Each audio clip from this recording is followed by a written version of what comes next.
Just showing you the end of the coffee enema process. So we filtered the coffee into here. I've added some cold filtered water because really you want it to be body temperature. So when you put your finger in it or your elbow, you want to make sure that you can't really feel whether it's hot or cold. And then this tube here, we're going to get like some kind of container, put it on the floor, and we're going to open this tap. We're going to let the liquid run down the tube. And basically what you are aiming for is a smooth tube with no air gaps. If you've got any gaps, that's going to be really uncomfortable. So that's why we let the coffee out, so that there's no gaps all along the tube.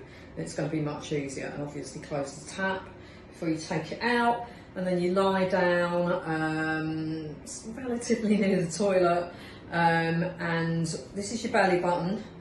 This is the top of your pubic hair, and then if you just kind of hold from here to the left a little bit with your fingers, it will help you to hold onto that coffee enema a bit more. So you just put some coconut oil on this, that goes up your back passage, and then very slowly, bit by bit, you let the liquid in and just try and retain it for as long as possible.